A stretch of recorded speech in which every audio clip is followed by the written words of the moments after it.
ಎಲ್ಲಾ ಹಾನಿಯಿಂದ ಕೂದಲನ್ನು ರಕ್ಷಿಸುತ್ತೆ. ಬರೀ Amrut noni reach root premium hair oil. ಮಗಳನ್ನ ಕಳೆದುಕೊಂಡು ನೋವಿನಲ್ಲಿರೋ ನೇಹಾ ತಂದೆಗೆ ಬೆದರಿಕೆ ಕರೆಗಳು ಬರ್ತಿವೆಯಂತೆ. ಈ ಬಗ್ಗೆ ಕೇಂದ್ರ ಸಚಿವ ಪ್ರಹ್ಲಾದ್ ಜೋಶಿ ಗಂಭೀರ ಆರೋಪ ಮಾಡಿದ್ದಾರೆ. ಅಲ್ಲದೆ ನೇಹಾಳನ್ನ ಫಯಾಜ್ ಮತಾಂತರ ಮಾಡಲು ಯತ್ನಿಸಿದ್ದ, ಅದಕ್ಕೆ ನೇಹಾ ವಿರೋಧಿಸಿ ಆತನಿಂದ ದೂರ ಆಗಿದ್ದಾಳೆ. ಇದೇ ಕಾರಣಕ್ಕೆ ಫಯಾಜ್ ನೇಹಾಳನ್ನ ಕೊಲೆ ಮಾಡಿದ್ದಾನೆ ಅಂತ ಪ್ರಹ್ಲಾದ್ ಜೋಶಿ ಹೇಳಿದ್ದಾರೆ. ಇನ್ನು ಪೊಲೀಸರೇ ನೇಹಾ ಮತ್ತು ಫಯಾಜ್ನ ಫೋಟೋಗಳನ್ನು ವೈರಲ್ ಮಾಡಿದ್ದಾರೆ ಅಂತ ಆರೋಪಿಸಿದ್ದಾರೆ. ಇತ್ತ ಬಂಧನದ ಬಳಿಕ ಫಯಾಜ್ ಫೋನ್ ಪೊಲೀಸರ ಬಳಿ ಇತ್ತು. ಹೀಗಿದ್ದಾಗ ಫಯಾಜ್ ಬಳಿ ಇದ್ದ ಫೋಟೋ ಹೊರಗೆ ಹೇಗೆ ಬಂತು ಅಂತ ಸರ್ಕಾರಕ್ಕೆ ಬಿಜೆಪಿ ಶಾಸಕ ಮಹೇಶ್ ತೆಂಗಿನಕಾಯಿ ಪ್ರಶ್ನಿಸಿದ್ದಾರೆ. ಇನ್ನು ಹತ್ಯೆ ಬಳಿಕ ಕಾಂಗ್ರೆಸ್ ಪ್ರೇರಿತವಾಗಿ ಸೋಷಿಯಲ್ ಮೀಡಿಯಾದಲ್ಲಿ ಫಯಾಜ್ ಹಾಗೂ ನೇಹಾ ನಡುವೆ ಪ್ರೀತಿ ಇತ್ತು ಅಂತ ಬಿಂಬಿಸ್ತಾ ಇದ್ದಾರೆ. ಲವ್ ಜಿಹಾದ್ ಅಂದ್ರೇನೆ ಅದು. ಅವರನ್ನ ಪುಸಲಾಯಿಸಿ ಲವ್ ಮಾಡೋದು, ಜಾಗೃತರಾದ್ರೆ ಅವರನ್ನ ಕೊಲ್ಲೋದು.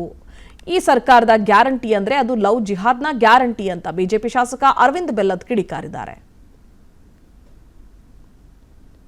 ಬೆದರಿಕೆ ಕರೆಗಳು ಬರ್ತಾ ಇದ್ದಾವೆ ಅಂತ ಅವರ ತಂದೆ ಹೇಳಿದ್ದಾರೆ ಅನ್ನೋ ಮಾಹಿತಿ ಸಿಕ್ಕಿದೆ ನನಗೆ. ರಾಜ್ಯ ಸರ್ಕಾರ ಇದನ್ನು ಗಂಭೀರವಾಗಿ ತೆಗೆದುಕೊಳ್ಳದೇ ಇರುವುದೇ ಈ ಎಲ್ಲ ಮುಂದುವರಿತಾ ಇರುವಂಥ ಘಟನಾವಳಿಗೆ ಕಾರಣ ಆಗಿದೆ. ರಾಜ್ಯ ಸರ್ಕಾರದ ಅಸಡ್ಡೆ ಮತ್ತು ಅತ್ಯಂತ ಹೀನಾಯವಾಗಿ ಮಾತನಾಡುವಂಥದ್ದು ಮತ್ತು ಸರ್ಕಾರವೇ ಮುಂದಿಂತು ಅವ್ರದ್ದು ಯಾವುದೋ ಹಳೆ ಚಾಟಗಳನ್ನು ತೆಗೆಸುವಂಥದ್ದು. ಆ್ಯಕ್ಚುಲಿ ನನಗೆ ಬಂದಿರೋ ಮಾಹಿತಿ ಪ್ರಕಾರ ಅವ್ರ ತಂದೆ ನನಗೆ ಹೇಳಿದ್ದು, ಪಬ್ಲಿಕ್ಕಾಗೂ ಹೇಳಿದ್ದಾರೆ. ಅದನ್ನು ಅವಳಿಗೆ ಕನ್ವರ್ಟ್ ಮಾಡಿಸ್ಲಿಕ್ಕೆ ಅವನು ಪ್ರಯತ್ನ ಮಾಡಿದ. ಅದಕ್ಕಾಗಿ ಅವಳು ದೂರ ಆದ್ಲು.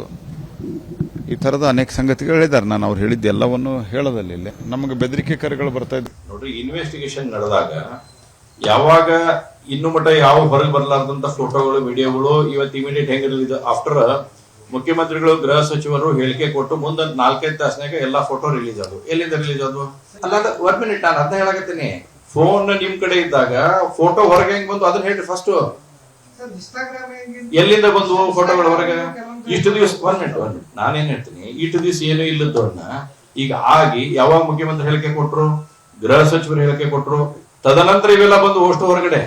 ಎಲ್ಲಾ ಹಾನಿಯಿಂದ ಕೂದಲನ್ನು ರಕ್ಷಿಸುತ್ತೆ. ಬರೀ Amrut noni reach root premium hair oil. ಅವ್ರ ಹೇಳಿಕೆಗೆ ಪೂರಕವಾಗಿ ವಾತಾವರಣ ನಿರ್ಮಾಣ ಮಾಡಿಸುವಂತ ಕೆಲಸ ಮಾಡಿದ್ರಿ ಇವತ್ತು. ಅಂದ್ರ ಇಡೀ ಕೃತ್ಯವನ್ನ ಒಂದು ಮುಖದಿಂದ ಇನ್ನೊಂದು ಮುಖಕ್ಕೆ ತಗೊಂಡೋಗಂತ ಪ್ರಯತ್ನ ಮಾಡಿದ್ರನ್ನ. ಜನರ ಬದುಕಿನ ಗ್ಯಾರಂಟಿಯನ್ನ ಕಸ್ಕೊಂಡಂಗಾಗಿದೆ. ಕಾಂಗ್ರೆಸ್ ಸರ್ಕಾರ ಅಧಿಕಾರಕ್ಕೆ ಬಂದ ಮೇಲೆ ಈ ಮತಾಂಧ ಶಕ್ತಿಗಳ ಹಾರಾಟ ಅತಿರೇಕಕ್ಕೆ ಏರಿದಂಗಾಗೈತಿ. ಇದಕ್ಕೆಲ್ಲ ಕಾರಣ ಕಾಂಗ್ರೆಸ್ ಸರ್ಕಾರದ ತುಷ್ಟೀಕರಣದ ನೀತಿ. ತನ್ನ ತುಷ್ಟೀಕರಣ ನೀತಿಯಿಂದ ಇವತ್ತು ಈ ರೀತಿಯ ಸ್ನೇಹ ಹಿರೇಮಠನ ಅಮಾನುಷ ಕೃತ್ಯ ಆದ್ರೂ ಕೂಡ ಮುಖ್ಯಮಂತ್ರಿಯವರಿಂದ ಆಗಲಿ, ಉಪಮುಖ್ಯಮಂತ್ರಿ ಆಗಲಿ ಅಥವಾ ಕಾಂಗ್ರೆಸ್ನ ಯಾವುದೋ ನಾಯಕರಿಂದ ಒಂದೇ ಒಂದು ಖಂಡನೆ ಸ್ಟೇಟ್ಮೆಂಟ್ ಕೂಡ ಬಂದಿಲ್ಲ. ಎಲ್ಲೇ ಆದ್ರೂ ಕೂಡ ಇಮಿಡಿಯೇಟ್ಲಿ ಹೋಗಿ ಅದಕ್ಕೆ ಸಾಂತ್ವನ ಮಾಡಿ ಅದನ್ನ ಖಂಡಿಸಬೇಕಾಯ್ತು ಮುಖ್ಯಮಂತ್ರಿಗಳ ಕೆಲಸ. ಆ ಕೆಲಸ ಅವರು ಮಾಡಿಲ್ಲ. ಅನುಕ್ಷಣದ ಸುದ್ದಿಗಳಿಗಾಗಿ ವಿಸ್ತಾರ ನ್ಯೂಸ್ ಯೂಟ್ಯೂಬ್ ಚಾನೆಲ್ ಸಬ್ಸ್ಕ್ರೈಬ್ ಮಾಡಿ. ಹೊಸ ಸುದ್ದಿಗಳ ನೋಟಿಫಿಕೇಶನ್ಗಾಗಿ ಬೆಲ್ ಐಕಾನ್ ಕ್ಲಿಕ್ ಮಾಡಿ. ಲೇಟೆಸ್ಟ್ ಅಪ್ಡೇಟ್ಸ್ಗಾಗಿ www.vistaranews.com ವೆಬ್ಸೈಟ್ಗೆ ವಿಸಿಟ್ ಮಾಡಿ. ಅಂಗೈಯಲ್ಲೇ ಜಗತ್ತಿನ ಸುದ್ದಿ ತಿಳಿಯಲು ವಿಸ್ತಾರ ನ್ಯೂಸ್ ಕನ್ನಡ ಆಪ್ ಡೌನ್ಲೋಡ್ ಮಾಡಿ.